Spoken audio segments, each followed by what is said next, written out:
بسم الله الرحمن الرحيم. ويا قوم ما لي أدعوكم إلى النجاة وتدعونني إلى النار تدعونني لأكفر بالله وأشرك به ما ليس لي به علم وأنا أدعوكم إلى العزيز الغفار لا جرم أن ما تدعونني إليه ليس له دعوة في الدنيا ولا في الآخرة وأن مردنا إلى الله وأن مردنا إلى الله وأن مردنا إلى الله وأن المسرفين هم أصحاب النار فستذكرون ما أقول لكم وأفوض أمري إلى الله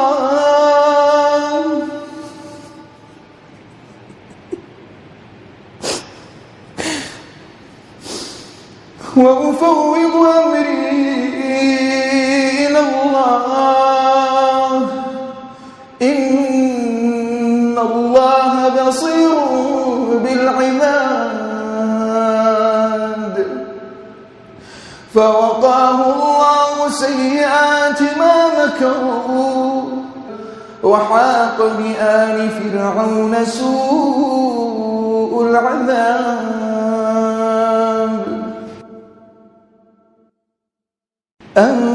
النار يعرضون عليها غدوا وعشيا ويوم تقوم الساعة أدخلوا آل فرعون أشد العذاب وإذ يتحاجون في النار فيقول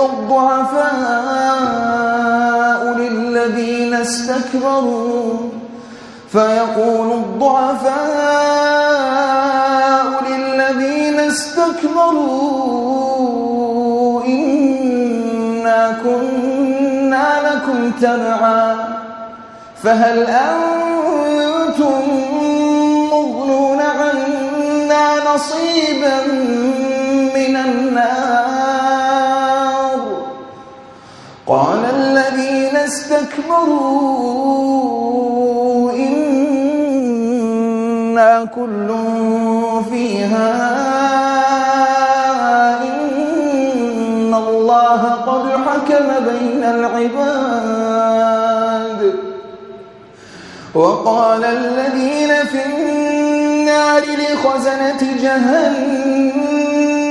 ادعوا ربكم يخفف عنا يوما من العذاب قالوا أولم تك تأتيكم رسلكم بالبينات قالوا بلى قالوا فادعوا وما دعاء الكافرين إلا في ضلال إنا لننصر رسلنا والذين آمنوا في الحياة الدنيا ويوم يقوم الأشهاد يوم لا ينفع الظالمين معذرتهم ولهم اللعنة ولهم سوء الدار ولقد آتينا موسى الهدى وأورثنا بني إسرائيل الكتاب هدى وذكرى لأولي الألباب فاصبر إن وعد الله حق واستغفر لذنبك وسبح بحمد ربك بالعشي والإبكار إن الذين يجادلون في آيات الله بغير سلطان أتاهم إن في صدورهم إلا كبر ما هم ببالغه فاستعذ بالله إنه هو السميع البصير لخلق السماوات والأرض أكبر من خلق الناس ولكن أكثر الناس لا يعلمون وما يستوي الأعمى والبصير والذين آمنوا وعملوا الصالحات ولا المسيء قليلا ما تتذكرون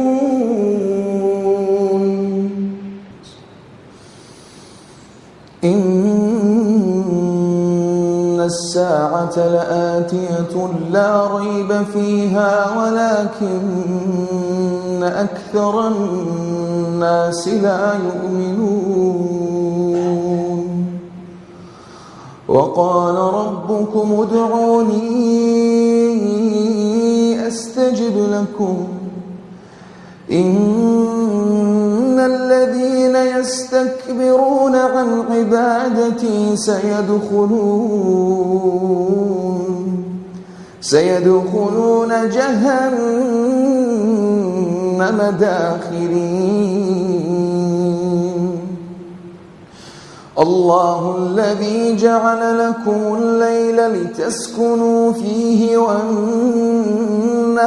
مبصرا إن الله لذو فضل على الناس ولكن أكثر الناس لا يشكرون ذلكم الله ربكم خالق كل شيء لا إله إلا هو لا إله إلا هو فأنا تؤفكون كذلك يؤفك الذين كانوا بآيات الله يجحدون الله الذي جعل لكم الأرض قرارا والسماء بناء